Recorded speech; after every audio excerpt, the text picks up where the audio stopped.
and press record then, Kyle, if that's all right, please. All right, we are recording. All right. So we have with us today Raul Murciano from Heroku, a Ruby on Rails veteran. Been working with, I believe that Ariel told us it was about 10 years you've been working with Ruby on Rails, if not more. So we're excited to hear from you and hear the answers to questions that we've submitted. Questions have been prepared and sent to Raul in advance. And if you have any more during the talk, you can either put them in the chat or just save them to the end and ask them later on. So without further ado, we'll hand it over to Raul, I think. Perfect, thanks. And again, I will be stopping my video and mix just to save some bandwidth. Mm-hmm. Awesome. Well, thank you, everyone. Yeah, I have a few notes about each question. So I don't forget anything important. I'll start with the ones about programming languages. First question was, what is my favorite programming language and my least favorite, and why? This one got me thinking about what kind of things I value on a programming language. I think two things I value a lot are one, I prefer concise and expressive languages. I think it's important that when we solve a problem, we can express the solution in terms that are very close to the problem. And I think that's why I prefer programming languages to be a bit more concise. I like them to have less, let's say, visual noise around the solution that we are implementing. In that sense, Ruby is a favorite language programming of mine. I like Python too. In general, I like languages that aren't too verbose and can provide expressive solutions to the problems we're solving. I'm also biased because the programming languages I prefer are all related to the web development. That's the kind of problems I solve. Every now and then I keep an eye on different programming languages and try to see where their strengths are and what kind of problems are they meant to solve. So some programming languages that I think are very interesting and maybe come here even more in the near future are Crystal. Crystal is a programming language that I got very interested about because I was experimenting a bit with another programming language called Elm. Elm provides types, and something that I like about typed languages is that they prevent some of the mistakes that I see myself doing in Ruby. In Ruby, it's very easy to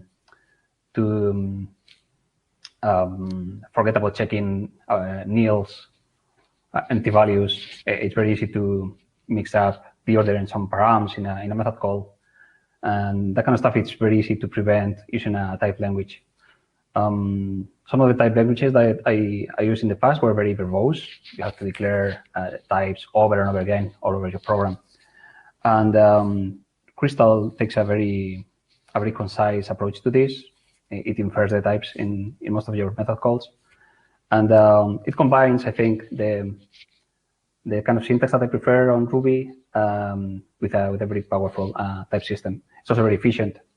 And I'll be paying attention to it. It's a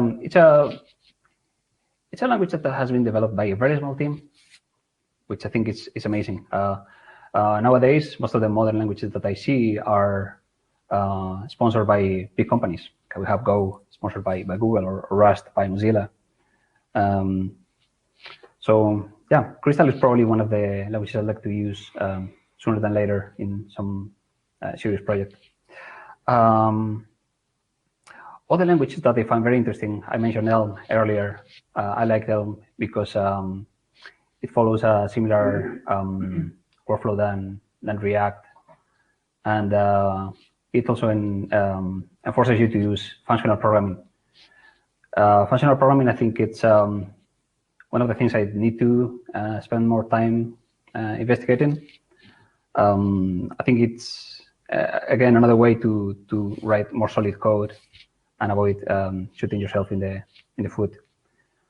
And then I also played a bit with Elixir and Erlang, again, just to see how they feel. Many Rubyists have been transitioning to Elixir. I think because of the initial familiarity between the two syntaxes. I liked what I saw about Elixir and Erlang, and the only thing that I wasn't convinced about is that they have a different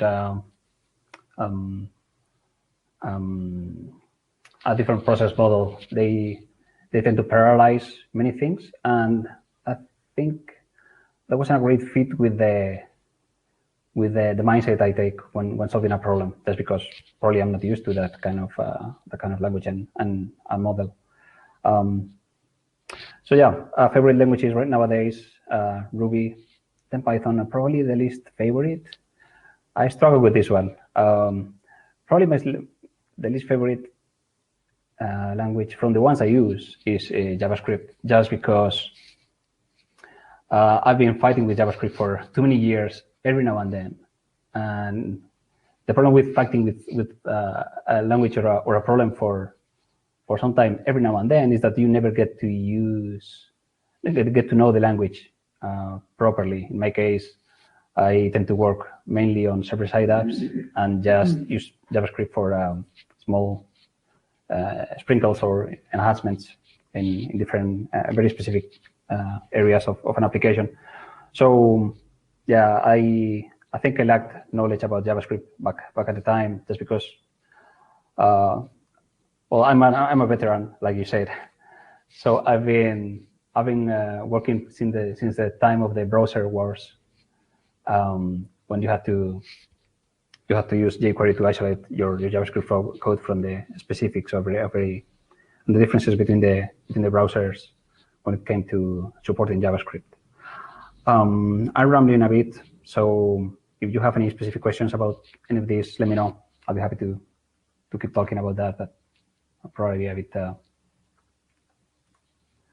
Yes, exactly. Do I prefer less boilerplate code? Yeah, definitely. Maybe I'm lazy, but I like to get a quick sense of how some code is working and how we are solving the problem. And exactly, one of the languages that I think use too much boilerplate, or at least it used to, is Java. I remember the Hello World, when I first saw it, it kind of blew my mind. Java was one of the very first programming languages that I got to see, and I tried to understand, from all those lines that I saw in that small fragment of code that only was printing something in the screen. I wanted to know what everything meant, and yeah, I felt really intimidated about it. 8 lines, exactly. I think I agree with you, Alvaro. I think being lazy is a virtue, at least some kind of laziness. I think it's something that I appreciate in every programmer.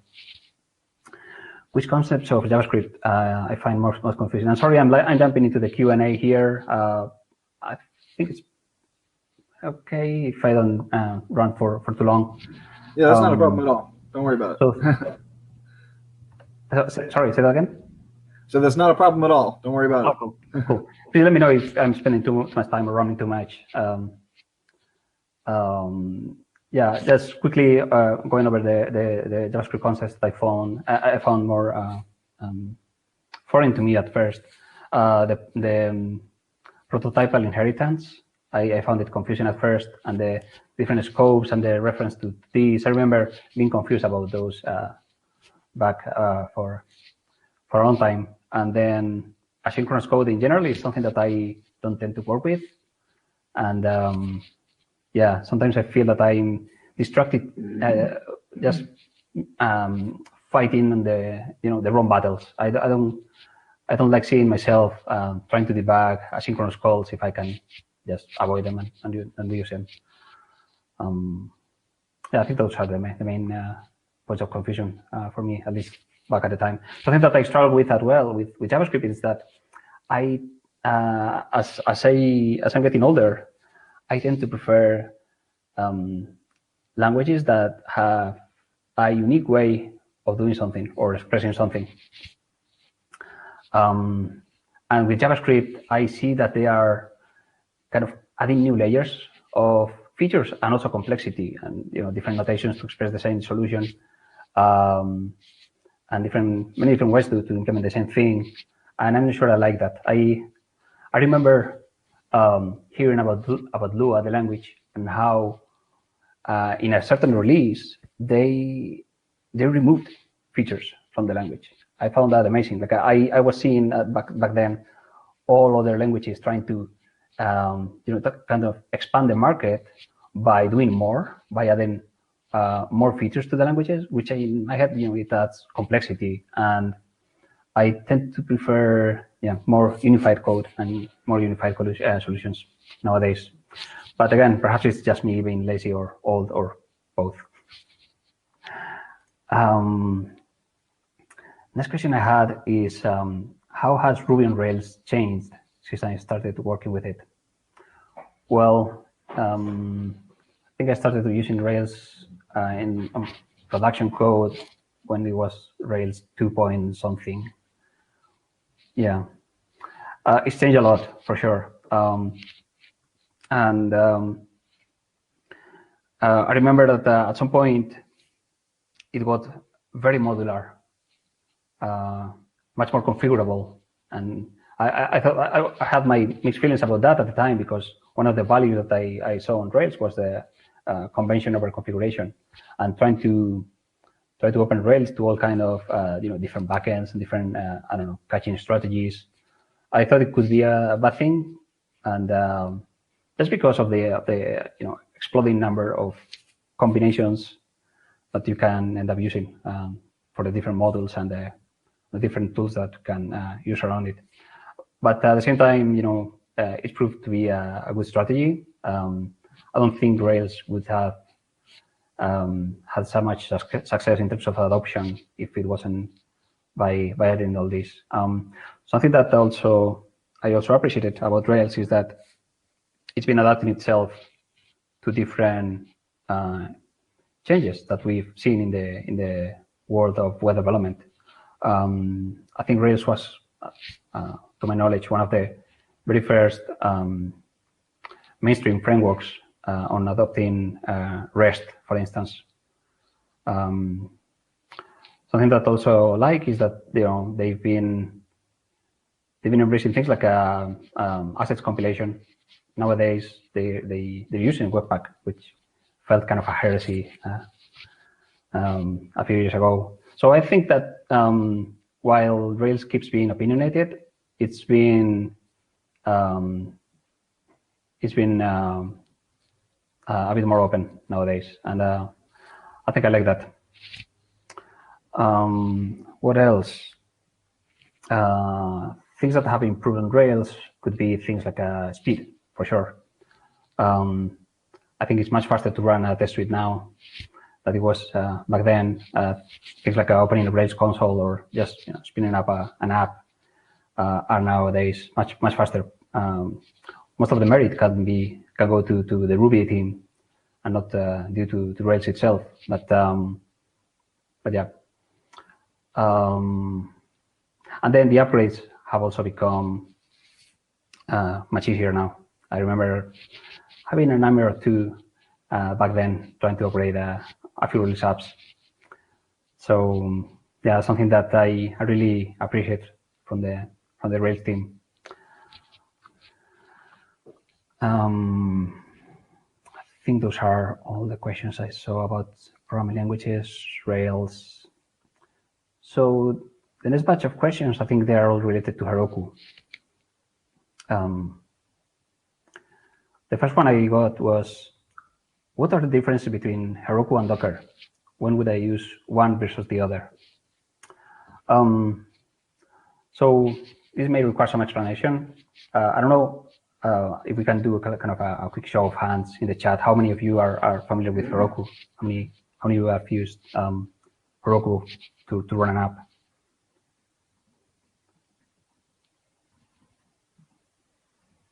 Cool. Okay, so looks like a few of you. Oh, we have more? Oh, nice. Okay, cool. Very nice. So I'd say roughly, perhaps quarter of the audience has used Heroku previously. Cool. So basically, when you deploy an app on Heroku, you're basically sending your code to the platform, and the platform takes your code and tries to figure out what to do with it. We take a look at your code and try to find one of the common patterns that we see in the mainstream languages that and technologies we see for web development. So, for instance, we look for a gem file to see if you're using Ruby, or what's it? Package.json if you're using Node, to see if you're using Node. So all the conventions that we have nowadays in all these languages can kind of allow us to guess what kind of app you're running. And then what we do is once we try to identify what kind of language you're using, we have to kind of build your app and an environment to run it on. So we do that through a build pack. Build packs are basically scripts that we run before we start your application. A build pack is responsible for, once we've identified the kind of application you're running, we want to install all the dependencies for your app. That may imply compiling stuff or even downloading things to then compile them. So basically, we need to build all the environment so we can run your app. And then once the environment has been built, some of the apps require additional tasks, like compiling your assets. For instance, if you're running a Rails app. So the build packs do all that. Once we've identified the kind of technology you're using, we assign it a build pack. And then the build pack with 2 or 3, I think 3 scripts, it just runs all the typical things that you want for that stack. And your app is ready and we start it. A lot of the apps that run on Heroku are using all these default build packs. But some apps have like special needs. You may want to compile a specific dependency with some flags, or you may have an extra dependency that we couldn't anticipate. And if your app has one of those special needs, you can always take one of the build packs that we have and fork it. So our build packs are publicly available on GitHub. You can just fork one of those and use it, just to customize the way you want to compile your app or run it. We have a website. Let me bring it up. So you can see. Oh, I'm posting in the chat. We have like a 4,000 and something build packs available. Of course, most of them forks from different developers. That's super cool. And I think Docker on production is kind of something similar, I'd say. I'm not a heavy user of Docker by any means, mostly because I haven't felt the need to use it.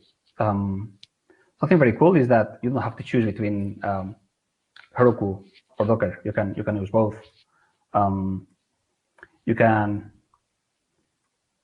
push your Docker file to Heroku, so you can use your own Docker configuration to configure the environment in which you'll be running your app. I have a link here for reference. And then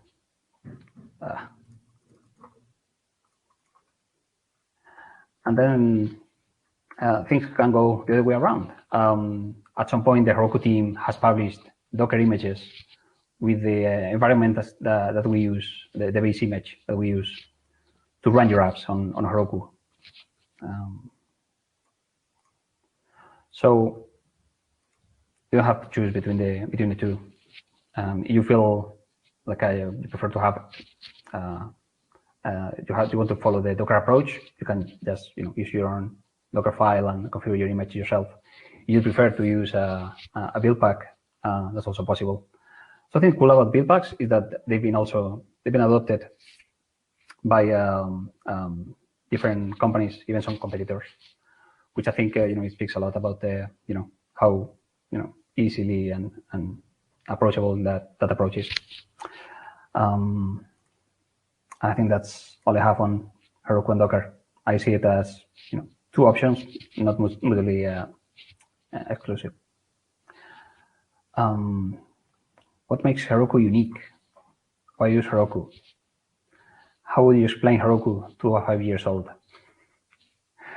Well, I have a nephew who is 4 years old. I had a struggle to explain Heroku to him. I need him to know what an app is, and I'm not sure if that's possible.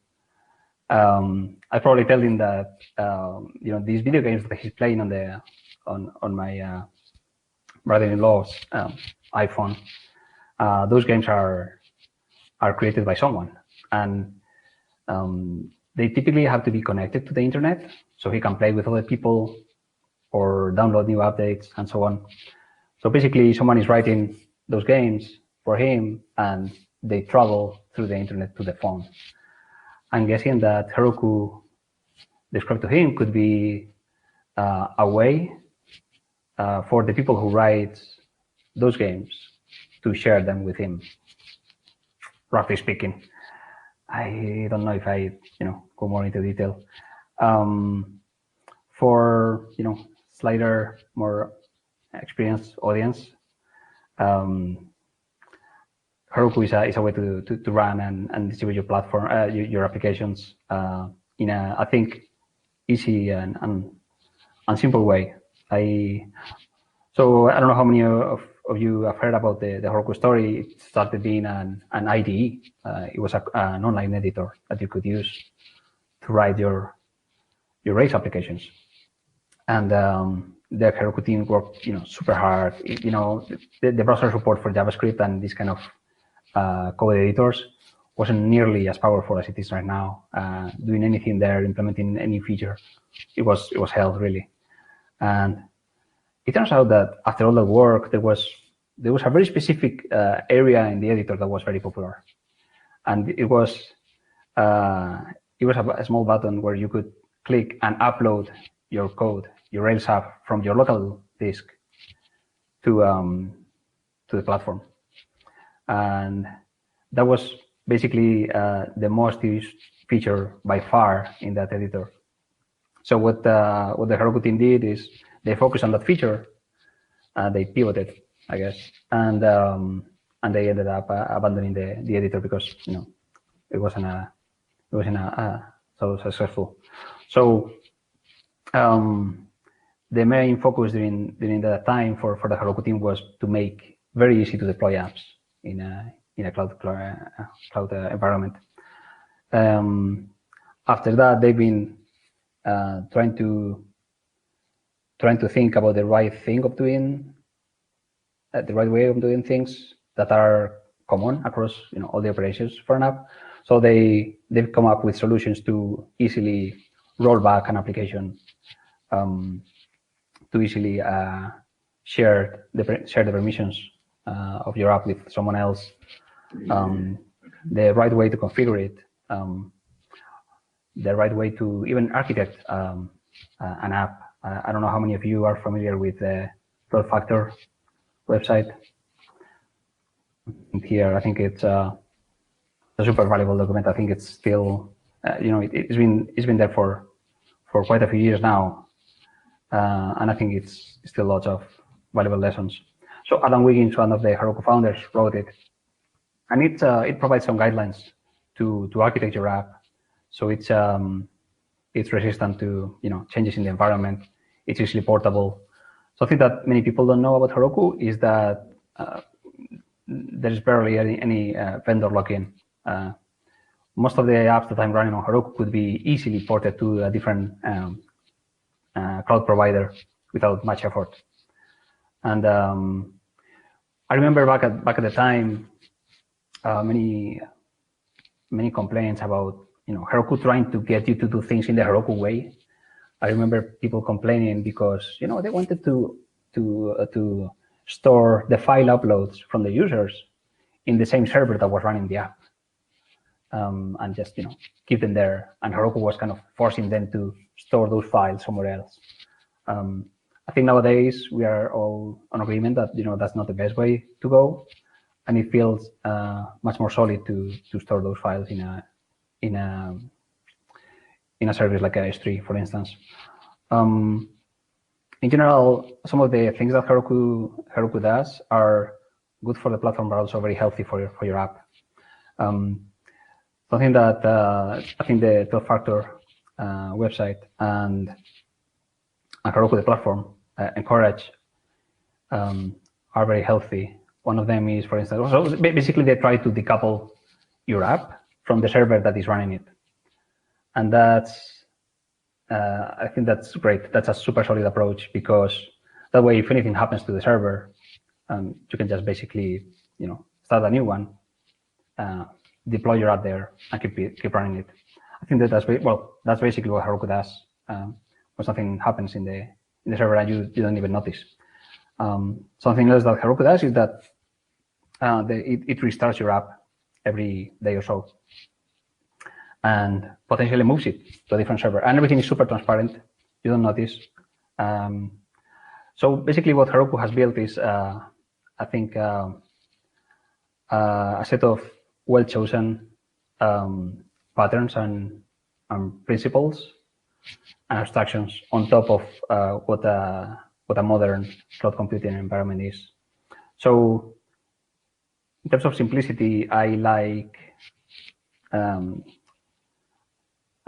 going to Heroku, log in and see my apps there. I think there is something very elegant about the UI they provide. And in the other side of the spectrum, I still feel very overwhelmed when I visit the AWS website. I log in and I see a gazillion services there, and I'm not sure what any of those do. Yeah, everything there feels like orders of magnitude more complex than operating an app on Heroku. So why use Heroku? I think it's a very nice combination of a great development experience. It's very easy to operate your app. At the same time, they provide a very well chosen abstractions to think about your app and not really care about the server itself. And at the same time, it's very powerful. I've seen other companies trying to do the same, or open source projects, and most of them try to put the main focus in a specific area of what Heroku does. Some of them try to simplify how to deploy an app or how to operate it. And I don't think I've seen any of them being as powerful as Heroku, in the sense of it's not only easy to deploy an app, it's also easy to deploy it. It's also easy to develop it and share it with other developers, work as a team on it. And it's also very scalable. I don't know if you've seen this. There is a very easy way to scale your app. So we have a slider where you can choose the number of servers you want to run your app on. And also you can scale vertically, and you can just choose the same number of servers, but with more power. So yeah, I think that's something great as well, in the sense of that it's a platform that I think is one of the best ones for beginners, just because I think it's as a beginner developer, I really enjoy. I remember, I was almost crying of excitement the first time I shared an app with someone. the first time I saw a visitor visiting my website, and so this being able to deploy an app easily and for free in a platform and share it with others, I think it's very exciting and unique opportunity. It's not nearly as easy with some of the other cloud providers that I'm aware of. At the same time, it's also powerful for startups, for instance. They can focus on developing the apps, the product, and iterate fast without having to be too much concerned about the servers themselves. Then it's also great for agencies, for instance. I remember being a freelance in Spain and having to configure different apps for different clients so they could QA different features. I don't know if you've seen the review apps flow that we have on Heroku now. They are mind-blowing. So on Heroku, you can link a GitHub repository with your Heroku account. And then every change that every PR, every pull request that you create on GitHub can spin up a new Heroku app. And you can send a link to your stakeholders, your customer, your product manager, other developers within your team. And you have a working app that's a fork of the main one for every pull request that you have, so they can QA it. And I don't know, that's super powerful in my mind.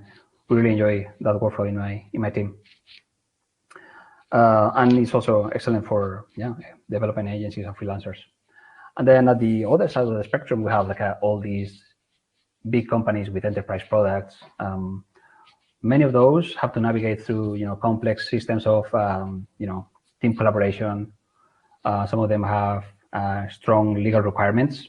For instance, healthcare systems, payment systems. All those have very strong legal requirements around data protection and who can access the app, what services can access the network in which the app is running. And Heroku provides specific features for those. So I like that it kind of adapts itself to the different needs that it may have. And sorry, maybe I'm kind of pitching Heroku, and that wasn't my intent. Sorry. What else? Well, this was a great question. Where are we standing in the as a service movement? Infrastructure as a service, platform as a service, software as a service. What comes next? I don't know. What I see now is, for instance, AWS Lambda and a few other similar services are promoting functions as a service, which I think it's a nice concept. I think it can be very useful for specific problems. I'm not sure they map well with I'm not sure they would be a good fit for the kind of apps that I develop, because I'm a bit skeptical when it comes to microservices architectures in general. But I can see them being a good fit for specific apps or services. One of my guesses is that, well, Google, AWS, Microsoft, they'll keep working on improving the development experience for the platforms. I think right now they're still a bit behind Herokus and DX. And again, what comes next? Honestly, I don't know. I don't know if we'll see a different level of abstraction, or it's going to be interesting in any case. Why and how to use Heroku as a starting web developer? I think it's a great resource again for beginners. I think it's a great way to run your code in a server without having to deal with server configuration, security, and then if you have a serious, that a project that is becoming a bit serious, if you're managing your server, you want to pay attention to things like security upgrades in the base system, configuring network access, IP tables, and so on. I personally, I think that we're in a market and in a world that is it's continuously evolving. We have all this fear of missing out stuff. Every language and tool is keeps evolving and has new competitors. So I think it's very difficult to keep the same pace in our minds. So I prefer to focus my efforts on solving problems, and in my case that means writing more and better code. And I don't want to deal with physical servers if I can avoid it, or learn about new services. And something that concerns me a bit as well is that some of the cloud providers have very powerful services that then they lock you in. If you put all your data in I don't know, Bigtable, or you tie all your architecture to a specific cloud provider, moving away from that can be difficult. In that sense, I like Heroku as a learning tool for for beginners, and then as a tool that can help you learn ways to build your apps in a way that they remain portable. I really appreciate that freedom. I think it's important. And then how to use Heroku as a starting web dev. We have a website, plenty of different docs, and we have some getting started guides that will guide you step by step to deploy your first apps. We have different guides for the languages that we officially support, and I'll be happy to provide more pointers if any of you have any problems with that. I think I'm done with all the questions about Heroku, the company or the platform. And now I have a bunch of questions related to working at Heroku. What's the onboarding process for new developers at Heroku? That's a good question. So I think we have like 3 different layers to onboard a new member of the team. We have the team layer, then the company around it, which is Heroku, and then kind of the mothership company around Heroku, which is Salesforce. Salesforce acquired Heroku shortly, a few weeks before I joined Heroku, the company. So when we hire someone, Salesforce wants to inform the new employee about all the different benefits that they offer, how to do basic things like reporting expenses, or asking IT, or get help on the if you struggle with any of the different services or perks that we have internally, things like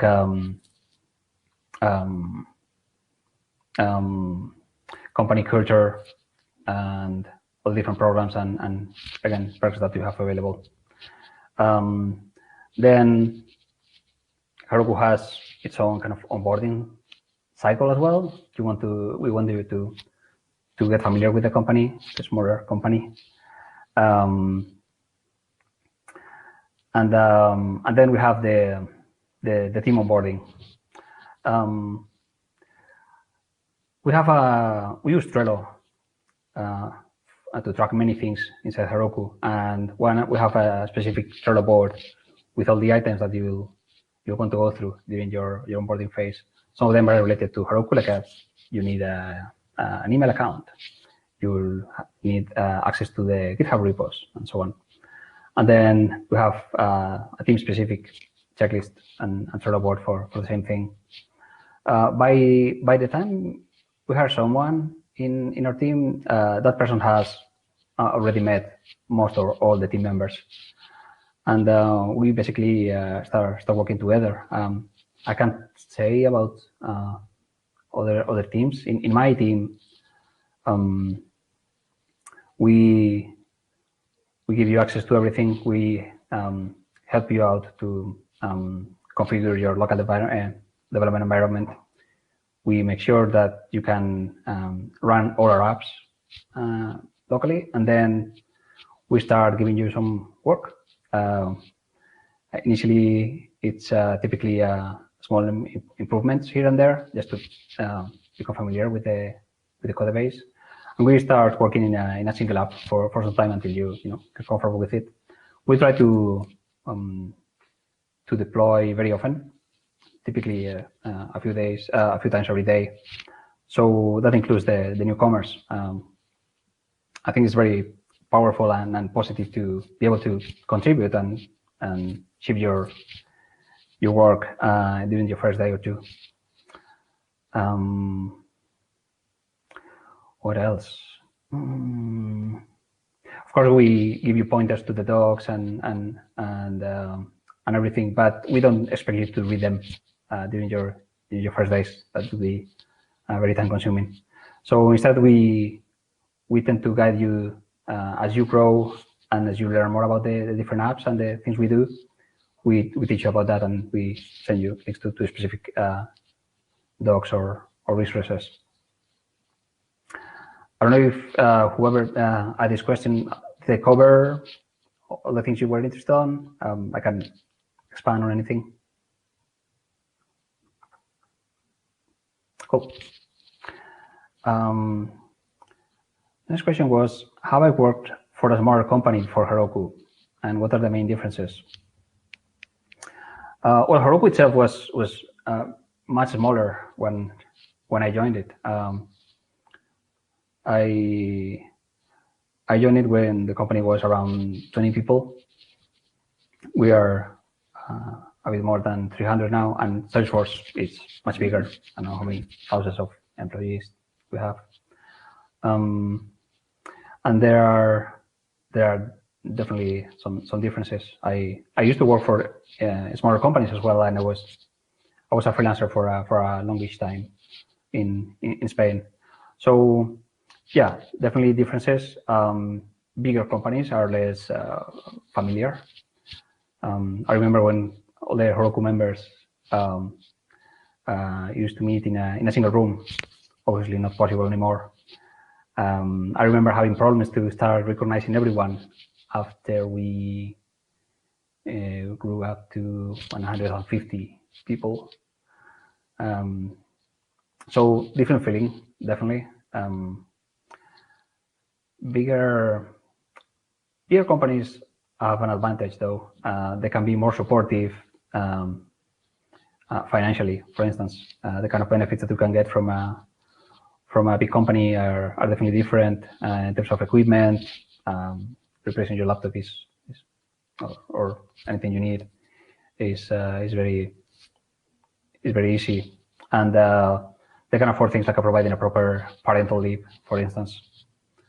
In general, I feel very supported by Salesforce in general.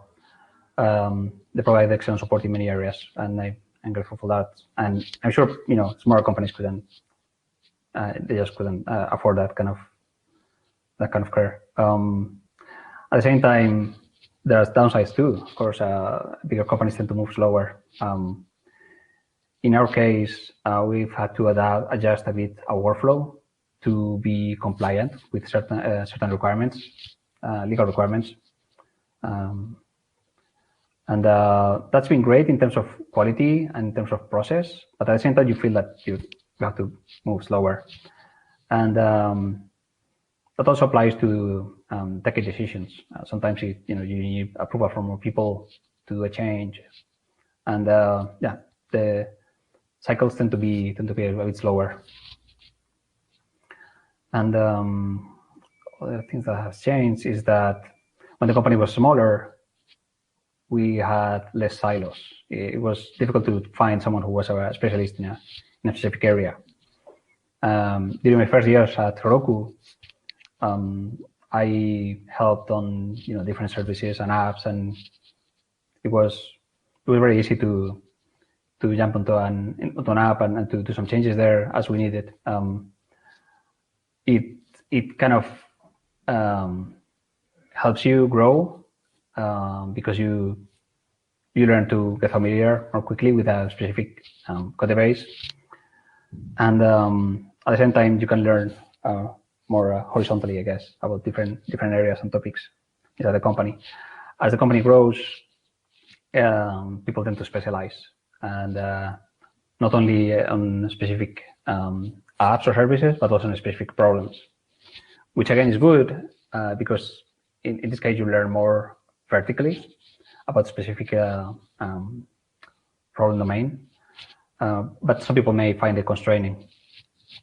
I think that different personalities may prefer smaller or bigger companies, depending on what your traits are and what your goals are professionally and in your life.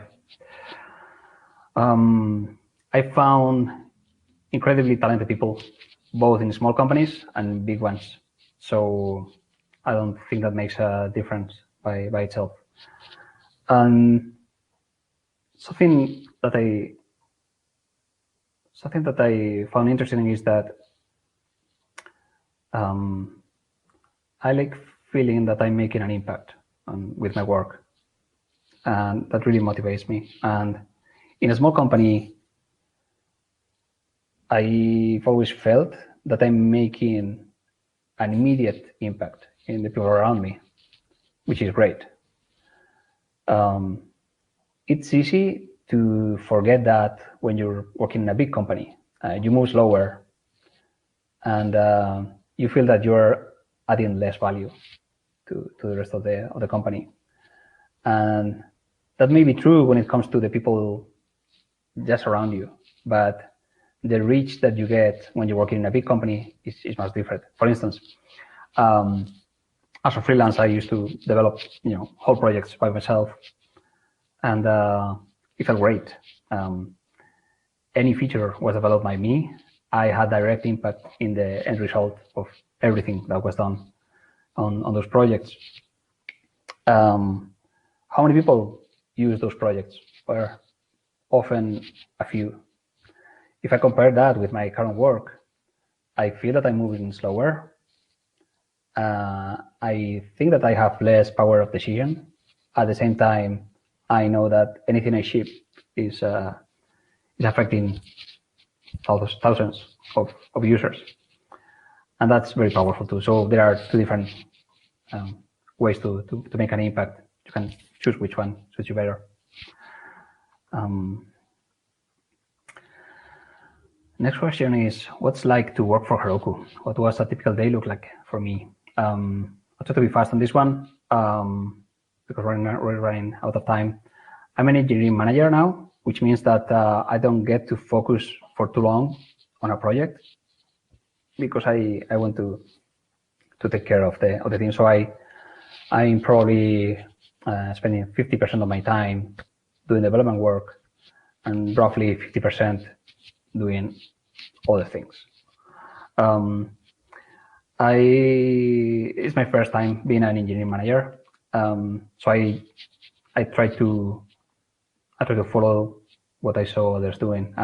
I've been very, very lucky. Some of my previous managers are fantastic human beings.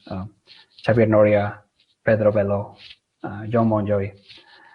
They've always been super supportive for me, empathetic, positive people. They've really influenced my life for good. And I try to follow their example and do the same for my teams.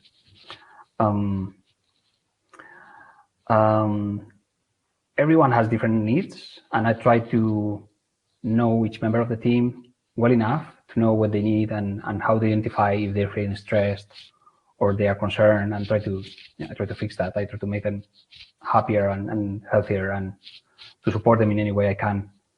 That takes some time, and in my team, a common pattern that we see, and I think it's common on developers, that they want to have focus time. They want to be able to take some long chunks of time with no interruptions to focus on a specific problem. So I try to provide that. That means that I end up having long, email or meeting discussions. I try to basically absorb any distractions that I can and shield them from all that, which takes time. So I end up spending some hours typically, going through email, Trello, Google Docs, a few meetings almost every day. At the same time, I'm still an engineer. I don't want to get away from the code. I try to remain active in our projects. And while I don't want to block any big project that we have going on, I try to add value to all of them. So I either implement small features here and there. I review code every day. I try to be available to answer technical questions, and then I try to contribute to the different projects in the best way I can. So the TLDR is a typical day for me. Can take a couple hours of email, Google Docs, Trello, and then some technical work. Then I take a long break for lunch. I usually take a nap too, because I'm based in Spain, and I typically have a few meetings with people from San Francisco. So my days tend to be a bit longer than expected. So after the break, I tend to have another roughly 4 hours of either meetings or development work, depending on how it goes and how lucky I got. And the final question I have is, how does it feel to develop a product that you or any of the developers you know use on a daily basis? Well, it feels great. This is an easy question. It's really exciting to see how Heroku works internally, both as a company, as a platform, and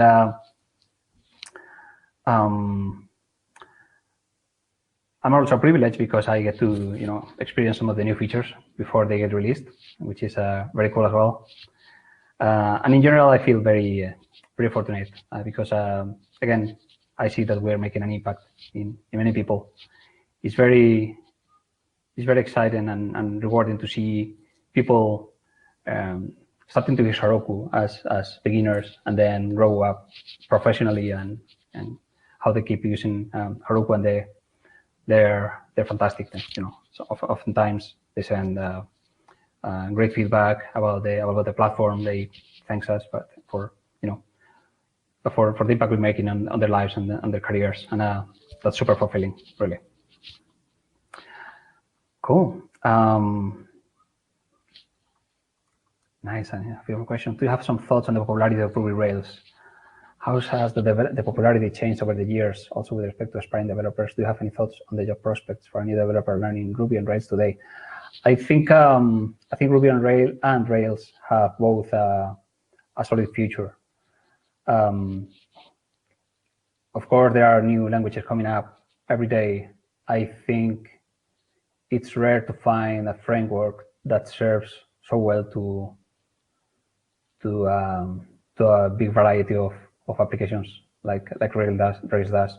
I think there are things that Ruby can benefit from and will do. I know that Matt has been working for some time on a type system.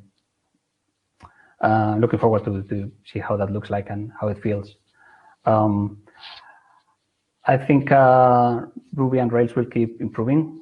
I think they're good as they are for, let's say, 80% of the services that I use regularly. I think any of them could be implemented if it's already on Rails. So I think technically they have a solid future, and career-wise, I think it's a good bet. Both because there are many Rails apps to be maintained, and at the same time I keep thinking that again Rails is a framework that many people can use now, and a solid foundation to build your next company or product. So even if there are more languages out there coming up every day, I think Ruby and Rails still feel solid to me. When you interview a developer, what's the feature you consider more valuable for the candidate to have? That's a great question. Something that I like is people who's honest enough and candid enough to provide feedback in other people's work, and at the same time they do it in a kind way. I think that one of the most valuable attributes that we have in the team is that people genuinely want to help others, and they care about everyone, both in the team and around them. I think that's something that can't be really taught, not easily at least. Of course, it's better if someone has already the technical skills that we like in the team that we need. But those can be learned. Same goes for perhaps how to design a program or experience working with production apps.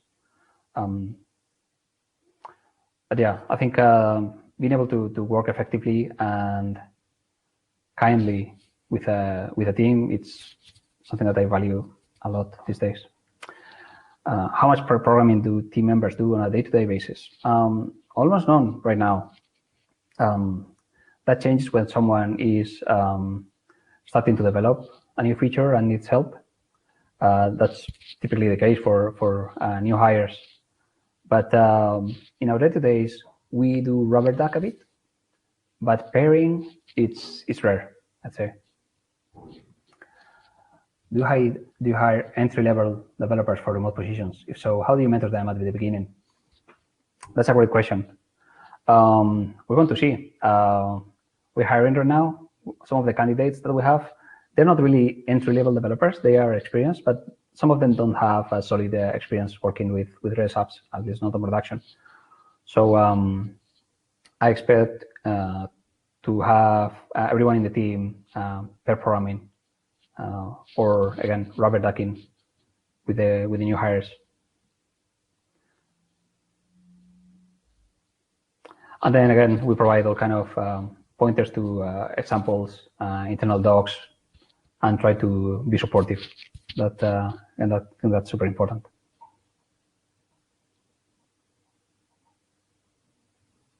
Cool. I'm sorry, but I have one of those meetings I need to attend.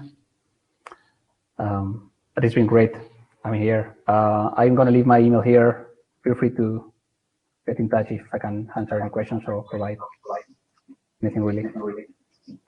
All right. Well, it sounds like you have to get going, Raul, but thank you very much for all that. That was a fantastic teleconference. I really appreciate your time from all of us here. I think we had one more note in the Q&A section. Yeah, that was you putting your email. Okay, very well. So I believe we don't have any time for any more questions, but again, we'd all like to thank you. And you've provided your email as well. So I believe at this point, we'll be able to stop the recording. And I don't know if there's anything else is required to be said at this point, other than thank you very much again. Thank you all. It's been a pleasure. Muchas gracias. Have a good one. Gracias a vosotros. Cheers. And the main chat has a comment.